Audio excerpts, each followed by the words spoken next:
আপনারা জানেন গত কয়েকদিন আগে বাংলাদেশে সংখ্যালঘুর ওপরে কিভাবে অত্যাচার হয়েছে, অভিযোগ এসেছে সে নাকি ধর্মকে অবমাননা করেছে।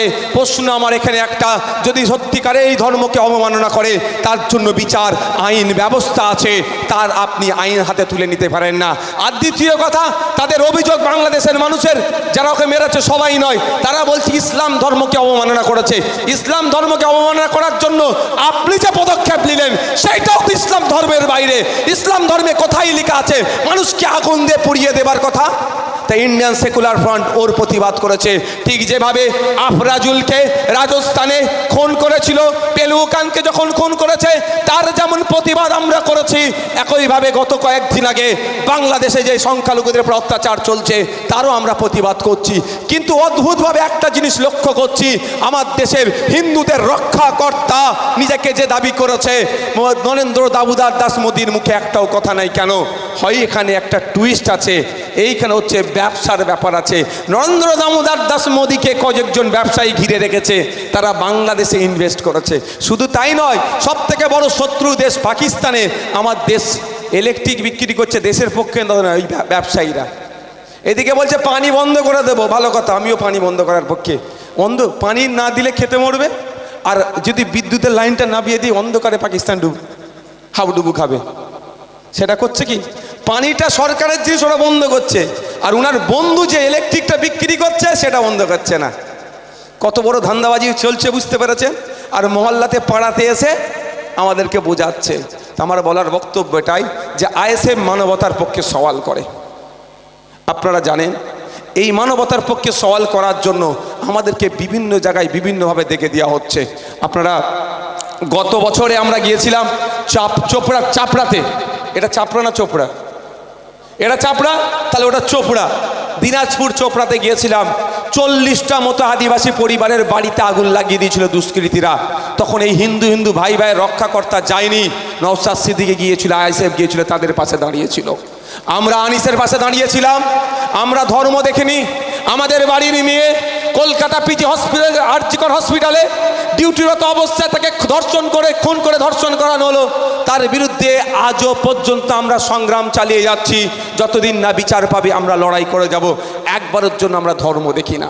কিন্তু প্রশ্ন আমার এখানে, শুভেন্দু অধিকারীর পাল্লায় যে পড়বে, ফিরহাদ হাকিমের পাল্লায় যারা পড়বেন তারা ধ্বংস ছাড়া আর কিছু পাবেন না। কারণ ফিরহাদ হাকিম, শুভেন্দু অধিকারী একজন ক্ষমতার মসনদে আছে, আঁকড়ে বসে থাকতে চাইছে, আর একজন ক্ষমতার মসনদে যেতে চাইছে। এই দুজনের মধ্যে কম্পিটিশনে সেই রাজাই যুদ্ধ হয়, উলু খোগড়ার প্রাণ যায়। সহজ সরল সাদাসিধে হিন্দু মুসলমানকে বলি দেওয়ার জন্য ওই ফিরহাদ হাকিম আর শুভেন্দু অধিকারীরা প্ল্যান করছে। আমরা ওর কথাই হই করব না। দিনের শেষে ফিরহাদ হাকিম আর শুভেন্দু অধিকারী এক জায়গায় বসে চা খায়, এসি রুমে বসে, আর আমার পাড়াতে হিন্দু মুসলমানের মধ্যে ওরা লড়াই লাগাতে চাই। এটা মেনে নেবো আমরা? আচ্ছা, আপনারা কোনোদিন দেখেছেন শুভেন্দু অধিকারী মমতা ব্যানার্জির সাথে হাতাহাতি লড়াই হতে? মোহাম্মদ সেলিমের সাথে ফিরহাদ হাকিমের হাতাহাতি লড়াই হতে? বিমান বসুর সাথে বিমান ব্যানার্জির হাতাহাতি লড়াই হতে? অধীর রঞ্জন চৌধুরীর সাথে অভিষেক ব্যানার্জির হাতাহাতি লড়াই হতে কোনোদিন দেখেছেন? ওরা লড়াই করবে না, আর আমাদের চর্বি বেশি, পাড়াতে আমরা বেশি ঠেলাঠেলি করব। এটা বন্ধ করতে হবে। ওই জন্য আমি একটা নতুন স্লোগান আমি করেছি, লিখেছি যে নেতাই লড়াই চাই, জনগণ এবার দেখতে চাই। নেতাই লড়াই চাই, জনগণ এবার দেখতে চাই। অনেক হয়েছে। সহজ সরল মানুষকে ঠেলে দিয়েছে, দাদার অনুগামী, দিদির অনুগামী, ধ্বংস হয়ে গেছে। কেউ কবরে গেছে, কেউ শ্মশানে গেছে, আর নাহলে জেলের ভাত খাচ্ছে। আর দাদা দিদি সন্ধেবেলায় টিভির সামনে বসে এটা করা উচিত হয়নি, এটা উচিত হয়নি, এটা হয় না, ওটা হয় না বলে গল্প দিয়ে শেষ করে দিচ্ছে। যার গেল সে তার ধ্বংস হলো। তাই আমার বলার বক্তব্য এখানে আপনাদেরকে, যে এই রাজনৈতিক কারবারিদের পাল্লাই পড়বেন না। আপনার যাকে ইচ্ছা ভালো লাগবেন ভোট দেবেন। ইলেকশন কমিশন অফ ইন্ডিয়ার ওয়েবসাইটে গিয়ে দেখুন, ভারতবর্ষে 2200 থেকে 2500 রেজিস্টার্ড পলিটিক্যাল পার্টি আছে। এটা আমাদের গর্বের বিষয়। পৃথিবীর যত দেশে ভোটিং সিস্টেম আছে সমস্ত দেশের রাজনৈতিক দলগুলোকে এক জায়গায় রাখবেন, আর আমার মহান ভারতবর্ষের রাজনৈতিক দলগুলোকে আলাদা জায়গায় রাখবেন।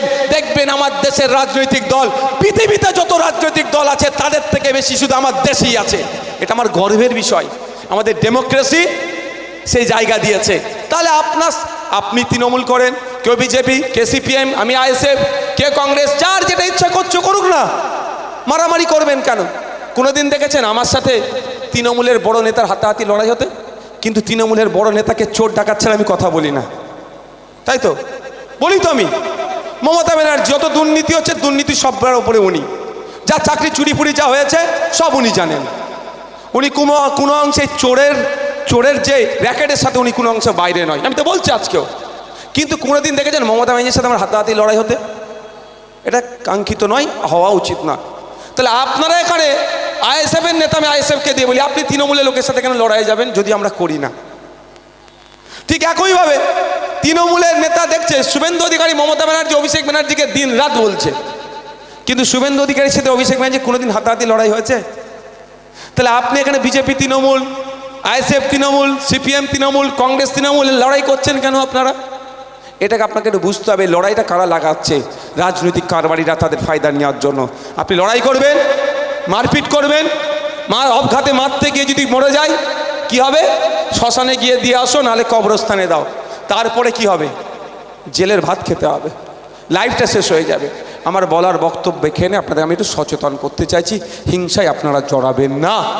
ভালো লাগলে ভোট দেবেন, না লাগলে দেবেন না, কিন্তু হিংসায় জড়ালে ক্ষতি আপনাদের হবে, নওশাদ সিদ্দিকীর হবে না। সন্ধ্যাবেলা টিভির সামনে বসে কি বলবো, এটা উচিত হয়নি, আমার ছেলেকে মারলো কেন? এইটা হচ্ছে তো নাকি? আমরা আমাদের অধিকারকে বুঝে নিতে এসেছি। আমাদের অধিকার আমাকে বোঝানো হচ্ছে না, শুধু নাম কাওয়াস্তে ভালোবাসছি ভালোবাসছি ভালোবাসা বললেও আমাদেরকে আমাদের অধিকার দেওয়া হচ্ছে না। আমাদের অধিকারটাকে আমাদের পেতে গেলে যারা অধিকার দেয় সে জায়গায় আমাদের লোককে পাঠাতে হবে, অন্যথায় আমরা আমাদের সঠিক অধিকার পাবো না। পশ্চিমবাংলার বিধানসভাতে 68টা এসসি কমিউনিটির বিধায়ক আছে, কিন্তু একবারের জন্য বিধানসভার মধ্যে দাঁড়িয়ে তাদেরকে বলতে শুনলাম না ফেক এসটি সার্টিফিকেটগুলোকে বাতিল করতে হবে, আদিবাসী দলিতদের অধিকারের কথা বলতে শুনলাম না। পশ্চিমবাংলার বিধানসভাতে 18টি আদিবাসী সমাজের বিধায়ক আছে, একবারের জন্য বিধানসভায় দাঁড়িয়ে তাদেরকে বলতে শুনলাম না যে নন আদিবাসী তারা আদিবাসী সার্টিফিকেট পাচ্ছে কি করে, এগুলোকে বাতিল করতে হবে। দেউচা পাচামিরে উন্নয়নের নামে আদিবাসীদেরকে উচ্ছেদ করা যাবে না, এটা ওখানে বলতে শুনলাম না।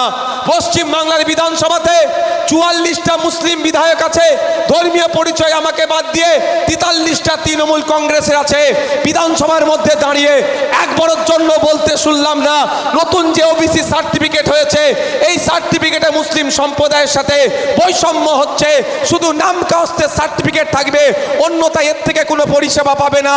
এই সার্টিফিকেট এই যে আপনার ইনক্লুড করা হয়েছে এটাকে বাতিল করে নতুন করে সার্ভে করে ইনক্লুড করা হোক, এ কথা বলতে শুনলাম না।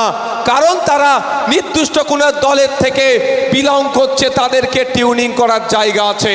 তাই অধিকার আমার ওবিসি, অধিকার আমার এসসি এসটির অধিকার, আমার অধিকার যেটা শিক্ষার অধিকার, আমার স্বাস্থ্যের, এগুলো আমরা পাচ্ছি না। অধিকার পেতে গেলে আমাদেরকে সঠিক লোককে ওই জায়গায় পাঠাতে হবে, যে লোক গিয়ে যেখানে আইন তৈরি হচ্ছে আপনার আমার অধিকারের জন্য সোচ্চার হবে। কিন্তু আমরা পাঠিয়েছি কাকে? সে কোথায়? সে কাকে পাঠিয়েছো গো তোমরা? ওরে বাবা, আপনারা তো এক লোককে পাঠিয়েছেন, ছবি তুলে বাঁধিয়ে রাখার মতো লোককে পাঠিয়েছেন, বুঝতে পারছেন না?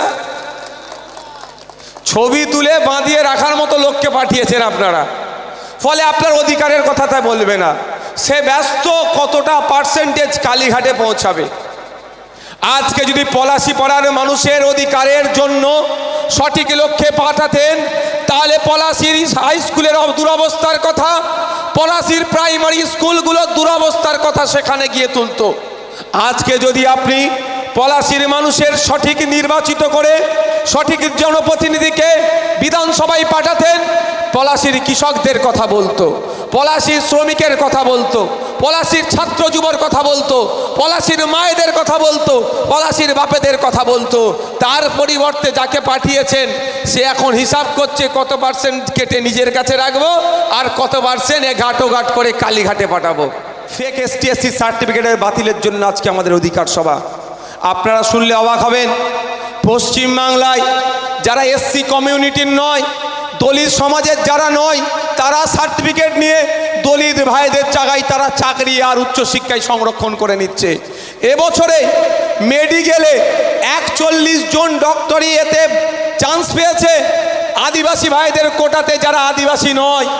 পশ্চিম বাংলায় 1 কোটি আদিবাসী নয়, কিন্তু 1.5 কোটি সার্টিফিকেট ইস্যু হয়ে গেছে। তার মানে 50 লক্ষ জাল ঢুকে গিয়েছে, ওই ফেক ঢুকে গিয়েছে। আমাদের লড়াই ঠিক যেভাবে ওবিসি সার্টিফিকেটের পুনর্বহাল করতে হবে, নাম কাস্তে ওবিসি সার্টিফিকেট দিয়ে মুসলমানদের সাথে বৈষম্য হচ্ছে, ঠিক একইভাবে আমরা লড়াই করব ফেক এসটি এসসি সার্টিফিকেটে প্রকৃত এসটি এসসি ভাইদের সাথে বৈষম্য হচ্ছে, ওটা বন্ধ করতে হবে। আপনারা কদিন আগে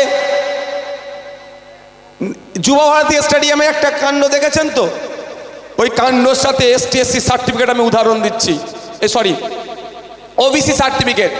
মমতা ব্যানার্জি মুসলমানদের খুশি করার জন্য এখন ওবিসি সার্টিফিকেট দিয়েছে। সার্টিফিকেটে কি সংরক্ষণ, মানে সংরক্ষণের জন্য আপনি উচ্চশিক্ষায় সংরক্ষণ যাতে পান, সেই জন্য চাকরির ক্ষেত্রে যাতে সংরক্ষণ পায় তার জন্য একটা সার্টিফিকেট দিয়েছে। সেটা কি কাজে কার্যকারী হবে? কিচ্ছু হবে না, ধ্বংস করে দিয়েছে, নাম কাস্তে দিয়েছে। কেমন জানেন? আপনি টিকিট কাটলেন মেসিকে দেখার জন্য, হাতে টিকিট আছে, বৈধ টিকিট, স্টেডিয়ামের মধ্যে ঢুকলেন, সিটে বসলেন, মেসিকে দেখতে পেলেন না, তাই তো? তারপরে কি হচ্ছে? আমি ওইটাতে এখন যাচ্ছি না।